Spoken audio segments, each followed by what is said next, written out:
pala yung ginagawa ko para naman sa hapunan nila. At nagawa rin ako ng kanin puti para naman ay ipa-partner din nila dyan. Ayan nga pala yung nag-prepare na ako. Bali nga pala yung aking gagamitin dyan ay manok lang at saka patatas. Bali nga pala yung patatas ay lalaga ko. Hello mga kakabs, ay syempre dito muna ako sa aking paghuhugas ng mga patatas kasi nga maputik talaga siya. Kailangan talaga siya ng hugasan ng marami bago ilalaga.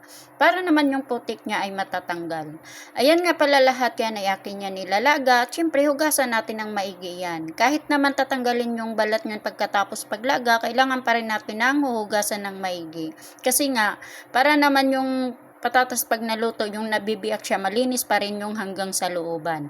Ayan nga pala, dito naman sinalang ko na ngayang patatas, lagyan ko lang siya ng tubig at yan ay lagyan ko lang din siya ng kaunting asin. At habang naman pinapakuluan ko dito naman ako sa aking nilabas na manok, ayan nga pala ay sobrang frozen pa yan, pero pwede na rin yan nihiwain kasi habang yan ay akin yan nihiwain, lalambot din yan. At yan nga pala ay hugasan ko muna at katapos ko rin naman pagayat, hugasin ko pa rin ulit. Para naman ay malinis naman yung ating pagluluto dyan. Ako nga pala ay medyo laylo muna ako sa manok kasi hindi naman tayo talaga as in sanay kumain ng manok sa araw-araw para naman iiwas tayo allergy. Kaya yan nga pala ay ginagayat ko lang siya ng ganyan para naman ay akin yan lulutuin pang toppings yan sa aking gagawing kura or yung bilog-bilog na patatas, yung aking nilalaga. Ayan nga pala, pagkatapos ko naman paggayat dyan, ayan no, ganyan yung karami yung aking lulutuin. At yan naman ay hugasan ko pa rin ulit yan. Kahit hugas na yan, linis naman talaga yung manok na ganyan, yung puro laman siya. Siyempre, kailangan para natin hugasan ng maraming bisis. Kahit hindi tayo kakain, idaan natin sa malinis na pagluluto. At dito naman ako sa aking prepare ng aking pagluluto. Ayan nga lang din pala yung aking gagamiting mga seasoning or yung mga ingredients niya. At yan naman ay nagsalang na ako dyan para naman ako ay magigisa na. Siyempre, inuuno ko na naman yung aking sibuyas. Yan ang pinakauna lahat ng aking niluluto dito. Mas madalas ko na lang din ang gagamitin dito ay sibuyas. Pag ako ay may mga gisa-gisa, bihira lang ako gumamit ng kamatis at saka bawang. Ayan naman ay sinunod ko na lahat yung aking mga ingredients or yung mga seasoning niya. Yung mga aking seasoning naman, ayan naman ay ginagamit ko lang din kung magluluto ako ng kabsa.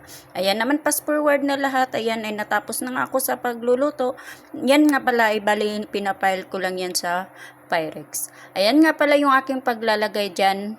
Yan ay ipapile ko lang dyan at yan ay pagkatapos naman habang ako ay pinapalamig dyan, dito hinahain ko na rin yung patatas at antayin ko na medyo malamig-lamig na siya kasi nga babalatan ko yan at saka ko siya dudurogin at pagkatapos naman pagdurog ay bibilogin ko siya at ipapatong doon sa manok na aking nilalayer sa Pyrex.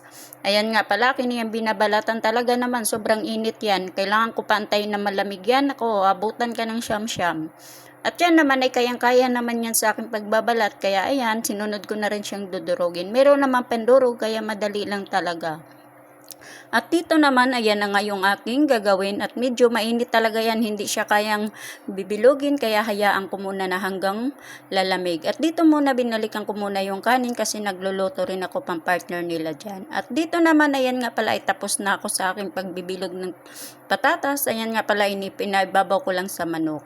At nilagyan ko lang din siya ng sauce. Ayan na nga ang gulo ng bata dito, may bata kasi dito na nanggugulo.